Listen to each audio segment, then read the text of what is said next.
Pemirsa, pengurus Ikatan Dokter Ilmu Hukum FH UNER resmi dilantik di gedung Pringgo Dikdo UNER. Dan selain itu juga digelar seminar nasional terkait penegakan keadilan dan urgensi pembaruan sistem hukum nasional. 5 hakim Mahkamah Agung juga menjadi narasumber dalam seminar tersebut. Puluhan pengurus Ikatan Alumni Doktor Ilmu Hukum atau IKDIH Fakultas Hukum UNAIR resmi dilantik di gedung Pringgo Dikdo Kampus UNAIR B. Selain pengukuhan pengurus, juga digelar seminar nasional yang dihadiri 5 narasumber dari Mahkamah Agung, yaitu Dwi Arso Budi, Yohanes Priyana, Nani Indrawati, Agus Subroto, dan Bambang Heri. Ketua Umum IKDIH Fakultas Hukum UNAIR berharap agar semua pengurus dan anggota dapat memberikan manfaat baik tak hanya bagi alma mater UNAIR, namun juga masyarakat. Terutama banyak dari pengurus yang berkiprah di berbagai lembaga hukum.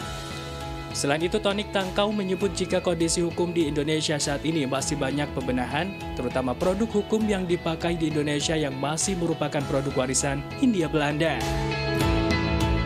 Setidaknya IKA alumni doktoral Fakultas Hukum Universitas Airlangga tentu ingin membuat sesuatu yang bermakna, yang bermanfaat, sehingga bisa dirasakan dampaknya oleh masyarakat sekitar. Ya, bahwa tentunya pendapat kami masih banyak hal yang perlu ada pembenahan tentunya, karena kita tidak bisa memungkiri bahwa terlalu banyak aturan yang kita gunakan di Indonesia dari warisan dari pemerintah Hindia Belanda sebelumnya. Sebelum tahun 2000 ya, tahun 2000 itu sudah tidak berlaku di Belanda sendiri. Belanda sendiri sudah menggunakan Neo BW, artinya BW baru. Saya kira pasti itu termasuk hukum waris apa sudah terlalu banyak gitu perubahan. Kita berharap bahwa melalui alumni bukan hanya doktoral saya kira ya, tetapi Sivitas Akademika Universitas Airlangga untuk memberikan kontribusi, karena saya percaya bahwa Airlangga memiliki sangat banyak cendekiawan yang mumpuni. Sementara itu, dalam seminar hukum yang dihadiri Hakim Mahkamah Agung, diantaranya terkait pemberlakuan KUH baru pada Januari 2026 nanti. Pemberlakuan KUH baru tersebut tentu akan berubah paradigma para hakim lantaran mengutamakan keadilan. Akan berlakunya KUHP baru, dan KUHP ini merubah paradigma, jauh paradigma dengan KUHP yang lama. Sebab dalam KUHP baru ini mengutamakan keadilan daripada penegakan hukum. Padahal kalau kita bicara pidana itu positif legalistik, sementara yang KUHP baru ini mengutamakan penegakan hukum, mengutamakan keadilan. Jadi disitulah persoalannya. Keadilan ini kan rumusannya itu amat sangat subjektif. Pertama, yang keduanya KUHP yang baru ini bersifat amat restoratif. Jadi menghendaki seminimal mungkin pemenjaraan. Korporasi sebagai subjek hukum pidana ini sudah diatur di KUHP baru, walaupun di KUHP lama belum diatur ya masalah korporasi sebagai hukum ini, tapi di aturan pidana khusus lainnya dan tersebar sudah diatur. Kemudian kita menstandarisasi proses penjatuhan pidana terhadap korporasi.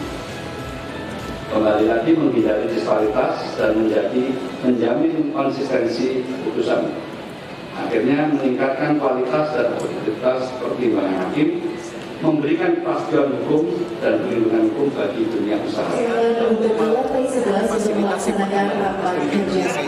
antara praktek dan teorinya.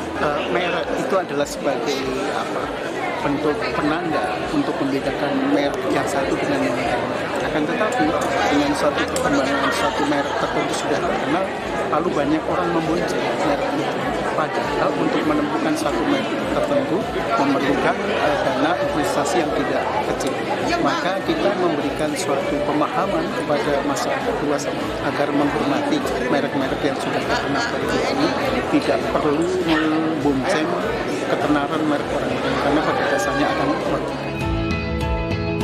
Tak hanya itu, Hakim Agung Kamar Perdata RI juga dalam seminar nasional menyebut pemerintah agar merevisi Undang-Undang 37 tahun 2024 tentang kepailitan dan PKPU, yaitu terkait kepailitan lintas batas negara, agar aset yang ada di negara lain bisa ditarik atas putusan Indonesia atau putusan asing yang bisa diterapkan di sini.